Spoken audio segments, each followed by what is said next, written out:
இந்த தலைப்பிற்கு தோன்றினால் ஒரு அரபி என்ன செய்கிறார் என்று சொன்னால், ஒரு அரபு நாட்டை சார்ந்த ஒரு பெரிய மருத்துவர், அஜாயிபுல் மஹ்லூகாத், நான் சந்தித்த ஆச்சரியத்திற்குரிய மனிதர்கள் என்பதாக அவர் ஒரு ஆராய்ச்சி செய்கிறார். உலகத்தில் எப்படியெல்லாம் மனித இனம் வாழ்ந்து கொண்டிருக்கிறது, உலகத்தில் எப்படியெல்லாம் அல்லாஹ்வுடைய சோதனைகளை தாங்கிக் கொண்டிருக்கிறார்கள், அந்த சோதனைகளுக்கு மத்தியிலும் எழுந்து நடந்து கொண்டிருக்கிறார்கள், அந்த சோதனைகளுக்கு மத்தியிலும் சிரித்து கொண்டிருக்கிறார்கள், உலகத்தில் எப்படிப்பட்ட மனிதர்கள் எல்லாம் இந்த பூமி பந்தில் வாழுகிறார்கள் என்பதாக தனது ஆராய்ச்சியினுடைய முடிவாக ஒரு புத்தகம் எழுதுகிறார். அந்த புத்தகத்தில் அந்த டாக்டர் பதிவு செய்கிறார், நான் லண்டனை சார்ந்தவன். அவர் சொல்கிறார், நான் லண்டனை சார்ந்தவன். சவுதியிலிருந்து ஒரு குடும்பத்தார்கள் குழந்தையின்மையினால் ஆசிய கண்டம் முழுவதும், அதாவது சவுதியினுடைய நாடுகள், அரபு நாடுகளிலெல்லாம் தங்களினுடைய குழந்தையின்மையினுடைய அந்த நோயை பார்த்துவிட்டு அதற்கு முடிவில்லாததினால், ஒரு பெரிய பணக்கார குடும்பம், முடிவில்லாததினால் கடைசியாக என்னிடத்தில் அவர்கள் வந்தார்கள். குழந்தை எப்படியாவது பிறக்க வேண்டும் என்பதாக நினைத்து என்னிடத்தில் அவர்கள் உதவி தேடினார்கள். அந்த உதவியினுடைய முன்னிலையில் நானும் பல முயற்சிகளை செய்து வைத்தேன். உலகத்தினுடைய வெளிப்படையான மருத்துவத்தை வைத்து என்னால் அவர்களுக்கு குழந்தை என்ற பாக்கியத்தை கொடுக்க முடியவில்லை. அந்த அரபு தம்பதிகள் ஒரு கட்டத்திற்கு வந்து விட்டார்கள். செயற்கை முறையில் கருத்தரிப்பதற்கு அவர்கள் தயார் என்பதாக ஒரு முறைக்கு வந்து விட்டார்கள். அவர்களுக்கு செயற்கை முறையில் அந்த அரபியினுடைய மனைவிக்கு கருத்தரிக்கப்பட்டது. 3 முறை கருத்தரிக்கப்பட்டது. 3 முறையும் அந்த செயற்கை முறையில் அது ஃபெயிலியர் ஆகிவிட்டது, பாத்தில் ஆகிவிட்டது. 4வது முறையாக 15 வருடத்திற்கு பிறகு முதல் முறையாக செயற்கையாக ஒரு குழந்தை உருவாக்கப்படுகிறது வயிற்றில். இதே போன்று 3 முறை 10 வருடம் குழந்தையின்மையினால் அதற்கு பிறகு முயற்சி செய்கிறார்கள். அது இல்லாததினால் இது மார்க்க அடிப்படையில் கூடுமா கூடாதா என்ற விவாதத்திற்கு நான் வரவில்லை.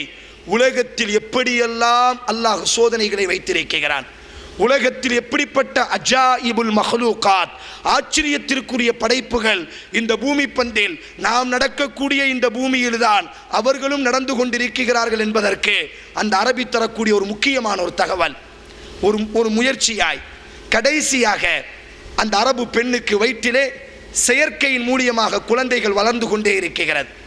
வெளியிலிருந்து விந்துவை சேகரித்து அந்த குழந்தையினுடைய, அந்த தாயினுடைய கர்ப்பப்பையில் சேகரிக்கப்படும், செயற்கை மூலியமாக வளர்க்கப்படும்.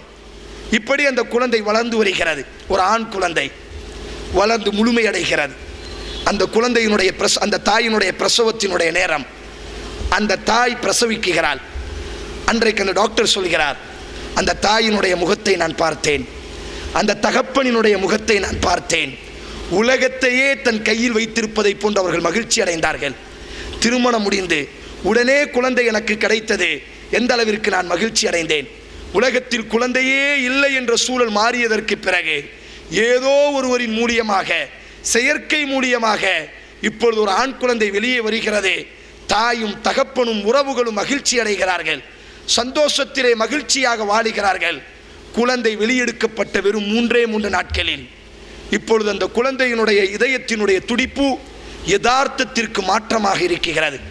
நாங்கள் அந்த குழந்தையை ஆராய்ச்சி செய்தால் அந்த குழந்தையினுடைய இதயத்திலே அல்லாஹ் ஒரு பெரிய ஓட்டையை வைத்திருக்கிறான். இந்த தாயிடத்திலும் தகப்பனிடத்திலும் நாங்கள் இந்த செய்தியை சொன்னோம். அவர்கள் சொன்ன முதல் வார்த்தை, எத்தனை மில்லியன்களை வேண்டுமேயானாலும் நாங்கள் செலவு செய்ய தயார், எங்கள் குழந்தையை நீங்கள் எங்களுக்கு தர வேண்டும்.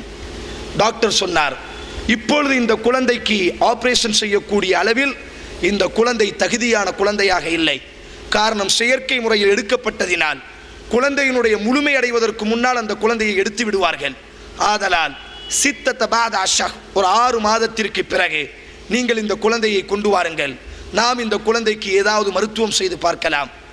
6 மாத காலம் அந்த தாயினுடைய உள்ளம் எப்படி இருந்திருக்கும், அந்த தகப்பனினுடைய உள்ளம் எப்படி இருந்திருக்கும். ஆனாலும் ஒரு நம்பிக்கை, நம்மிடத்தில் பொருளாதாரம் இருக்கிறது, நாம் நமது குழந்தையை மீட்டெடுத்து விடலாம். இதற்கு பிறகு அந்த அரபு பெண்ணால் செயற்கையாகவும் குழந்தையை எடுக்க முடியாது. காரணம், குழந்தையை எடுக்கும் பொழுதே அவளினுடைய 3 முறை அந்த செயற்கை கலைந்ததினால் அவளினுடைய கர்ப்பப்பையும் எடுக்கப்பட்டு விட்டது. இந்த குழந்தை பிழைத்தால் மட்டும்தான் இவர்களினுடைய வாரிஸ். 6 மாதத்திற்கு பிறகு அந்த மருத்துவரிடத்தில் இந்த குழந்தை கொண்டு சேர்க்கப்படுகிறது. அந்த மருத்துவர் என்ன செய்கிறார் என்று சொன்னால், அந்த குழந்தைக்கு இதயத்தில் ஆபரேஷன் செய்கிறார். அந்த ஆபரேஷனினுடைய முறை என்ன, இதயத்தை வெளியே எடுத்து ஆபரேஷன் செய்ய வேண்டும். அந்த டாக்டர் சொல்கிறார், அன்றைக்கு மட்டும்தான் எனது வாழ்வில் நான் மனிதனாக மாறினேன். அன்றைக்கு மட்டும்தான் நானும் ஒரு தகப்பனாக மாற ஆரம்பித்து விட்டேன். இதற்கு முன்னால் பல இதயத்தில் எனது கத்திகள் பட்டிருக்கிறது. அப்பொழுதெல்லாம் மருத்துவன் என்ற ரீதியில் மட்டுமே கத்திகள் பட்டிருந்தது. ஆனால் அந்த தாயும் தகப்பனும் அந்த குழந்தைக்காக வேண்டி தவம் இருந்த அந்த தவத்தை எனது வாழ்க்கையில் என் கண்களுக்கு முன்னால் நான் பார்த்தேன். அந்த குழந்தையினுடைய இதயத்தினுடைய ஒவ்வொரு நொடியையும் நான் நினைத்தேன், எப்படியாவது இந்த குழந்தையை நான் பாதுகாக்க வேண்டும், எப்படியாவது இந்த குழந்தையை அவர்களுக்கு மீட்டுக் கொடுக்க வேண்டும். குழந்தை என்பதினால் மட்டுமல்ல, அந்த 2 ஜீவன்களினுடைய உலகமே இதுவாகத்தான் அன்றைக்கு எனது கண்ணுக்கு தெரிந்தது. இதயத்தை நான் கையில் வைத்தவனாக அந்த குழந்தைக்கு நான் ஆபரேஷன் செய்கிறேன். ஆபரேஷன் செய்து முடிக்கப்படுகிறது. குழந்தையினுடைய இதய துடிப்பு வழக்கத்திற்கு மாற்றமாக குறைய ஆரம்பிக்கிறது. அந்த கையில் வைத்து நான் அந்த இதயத்தை அப்படி அண்மிக்க கொண்டே இருந்தேன். ஆனால் அந்த குழந்தையினுடைய இதயம் துடிப்பை முழுமையாக நிப்பாட்டி விட்டது. அந்த குழந்தை மரணித்து விட்டது. இதை நான் அந்த தகப்பனிடத்தில் சொன்னேன், உங்கள் குழந்தை மரணித்து விட்டது. அந்த தகப்பன் அந்த டாக்டர் அவர் இந்த துறைக்கு செல்வதற்கு இதுவே மிக முக்கியமான காரணம். இந்த அஜாயிபுல் மஹ்லூகாத், ஆச்சரியத்திற்குரிய படைப்பு என்ற இந்த சிந்தனைக்கு நான் செல்வதற்கு எனக்கு முதல் படி இவர்கள்தான். அந்த நேரத்திலே அந்த தகப்பன் கூறிய வார்த்தை, ஹஸ்புனல்லாஹு வ நிஅமல் வக்கீல், அல்லாஹ் எனக்கு போதுமானவன். இப்படித்தான் உலகம். இப்படி உலகத்தில் எத்தனையோ நபர்கள் வாழ்ந்து கொண்டிருக்கிறார்கள். காசு இருக்கிறது, பணம் இருக்கிறது, அவர்கள் எல்லோரும் சோதனையிலிருந்து பாதுகாக்கப்பட்டார்கள் என்று மட்டும் நீங்கள், என் அன்பு சகோதரர்களே, எனது வாழ்க்கையில் இப்பொழுது நான் ரமதானில் உம்ரா செய்வதற்காக வேண்டி பயணம் செய்திருந்தேன்.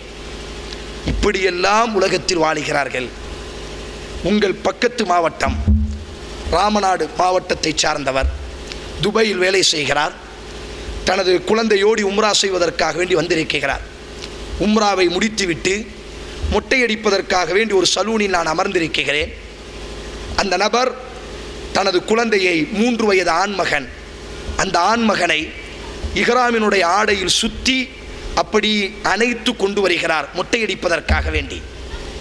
அந்த குழந்தையினுடைய உடல் முழுவதுமே அல்லாஹ் அந்த குழந்தைக்கு கொடுத்திருக்கக்கூடிய சோதனை என்ன தெரியுமா?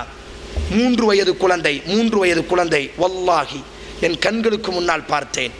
அல்லாஹ் என்னை எவ்வளவு நிம்மதியாக வாழ வைத்திருக்கிறான். அல்லாஹ் எவ்வளவு மகிழ்ச்சியோடு எங்களை பயணிக்க வைக்கிறான். யா ஐயுஹன்னாஸ், மனித இனமே, மா வர்ரக பிரப்பிக்கல் கரீம், சங்கையான உனது ரப்பை விட்டுவிட்டு நீ எங்கே பயணம் செய்கிறாய்? சங்கையான உனது இறைவனை விட்டுவிட்டு எங்கே நீ பயணம் செய்கிறாய் என்று அல்லாஹ் எங்களை பார்த்து கேட்கிறானே. பாசத்திற்குரிய வாலிபர்களே, அல்லாஹ் எங்களுக்கு நல்ல உடலை தந்திருக்கிறான், நல்ல ஆரோக்கியத்தை தந்திருக்கிறான், நல்ல செல்வ செழிப்பை தந்திருக்கிறான். வாழ்க்கையில் கண்ணீர் என்பது ஆனந்தத்திற்கு மட்டுமே எங்கள் கண்களில் இருந்து கண்ணீர் வடிந்திருக்கிறது. ஆனால் உலகத்தை அல்லாஹ் எப்படியெல்லாம் வைத்திருக்கிறான் பாருங்கள். அந்த குழந்தைக்கு அல்லாஹ் கொடுத்திருக்கக்கூடிய நோய் என்ன தெரியுமா? நமது தோலை எல்லாம் தடவினால் நமது தோலில் இருந்து சில நேரங்களிலே அழுக்குகள் வெளியாகும், அல்லது நமது தோலை தடவினால் நமது கையிலே நமது தோல் படும். ஆனால் அல்லாஹ் அந்த குழந்தைக்கு கொடுத்திருக்கக்கூடிய நோய் என்ன தெரியுமா?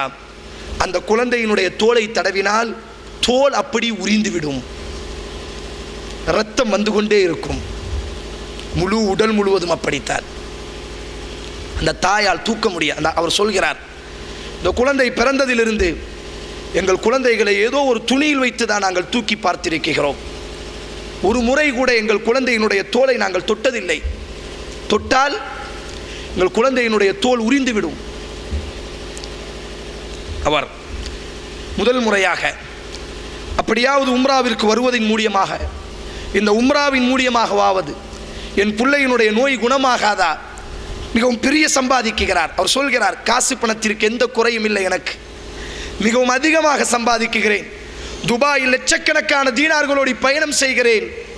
அந்த குழந்தை உம்ரா முடித்து விட்டது. தகப்பன் தூக்கி கொண்டு உம்ரா செய்கிறார். உம்ராவை முடித்துவிட்டு நான் மொட்டையடிப்பதற்காக வேண்டி அந்த சலூனில் அமர்ந்திருக்கிறேன்.